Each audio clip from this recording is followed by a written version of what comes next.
Exemple d'analyse de circuit. Observe le circuit suivant, puis trouve tous les paramètres manquants. Donc, quand je regarde ça ici, je peux voir que j'ai toutes les résistances, mais j'ai aucun courant, mais j'ai la différence de potentiel de la source.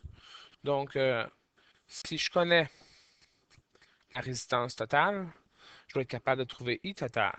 Et puis, le I total, c'est la même chose que de le I3. Une fois que j'aurai le I3, moyen de trouver V3. Une fois que je connais V3, je connais V1 puis V2 aussi. C'est la différence entre V total puis V3. Une fois que j'ai V1 et V2, il y a moyen de trouver sans aucun problème I2 grâce à V2 puis R2 et I1 qui est V1 et V1 sur R1. Donc, c'est la démarche. Donc, je m'attaque au problème. La première chose à faire, c'est de trouver la résistance totale. Donc, ici, on peut voir que cette partie-là est en parallèle. Donc, la première chose que je vais faire, c'est de trouver la résistance équivalente pour ça ici. Donc, R12 ou c'est égal ou 1 sur R2 est égal à 1 sur R1 plus 1 sur R2. Donc, c'est égal, si vous pitonnez ça, ou si vous R12, c'est égal à 1 sur 1 sur R1 plus 1 sur R2, 1 sur 1 sur 25, plus 1 sur 15. Donc, n'oubliez pas de faire le dénominateur en premier. Quand vous pitonnez ça ici, ça donne 9,4 ohms. Puis maintenant, il y a moyen de trouver R total. Donc, R total, c'est R12 plus R3 qui est égal à 9,4 ohms plus 10 ohms qui est 19,4 ohms. Une fois j'ai R total, il y a moyen de trouver I total. Donc, comme deuxième étape, je vais trouver I total. I total, c'est V total sur R total.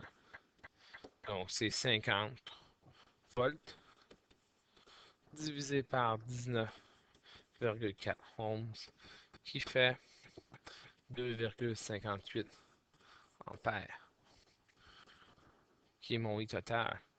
Donc, 2,58 ampères. Ce 2,58 ampères-là, quand il arrive au nœud ici, il se sépare. Il y a une partie du 2,58 qui s'en va vers la branche de droite, une partie vers la branche de gauche, et puis rendu au nœud du bas, ils se rejoignent. Puis au complet ici, ça fait 2,58. Donc ici, comme troisième étape, je peux tout de suite affirmer que I3 est égal à I total est égal à 2,58 ampères. J'ai mon 2,58 ampères du I3. Je connais R3. Donc, il y a moyen de trouver V3. Donc, V égale à RI. Quatrième étape. V3 est égal à R3 fois I3. Donc, ça fait 2,58 ampères multiplié par 10 ohms qui fait 25,8 volts. Donc, la différence de potentiel au borne de la résistance 3, 25,8. Mon circuit perd 25,8 volts à cet embranchement-là ici.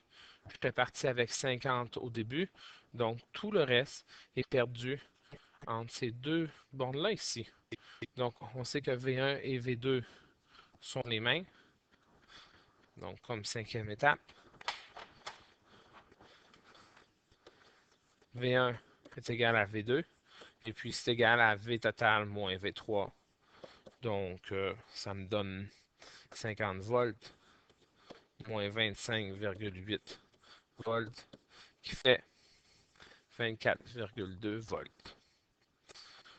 Je connais V1, je connais V2, donc 24,2 volts. Étant donné que je connais R2, il y a moyen, et V2, il y a comme moyen de trouver I2. Puis de la même façon, on peut trouver I1. Donc, sixième étape, je vais trouver I1 pour commencer. I1, c'est égal à V1 sur R1.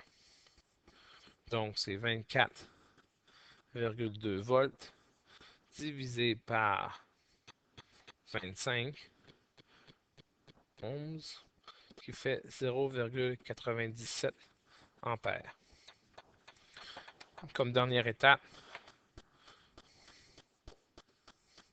I2, c'est égal à V2 sur R2, c'est égal à 24,2 volts sur 15 ohms, qui me fait 1,61 ampères.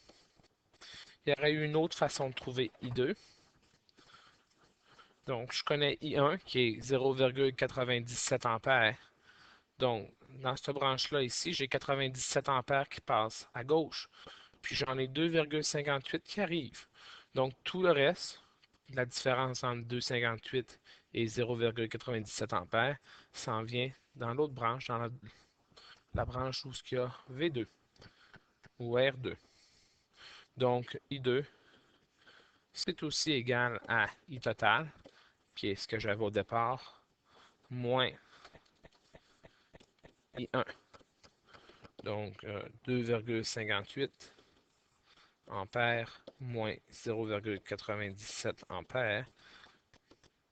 Mais c'est encore égal à la même chose, 1,61 ampères. Donc, deux façons différentes de calculer I2. Donc, voici un tableau qui résume les données qu'on a trouvées.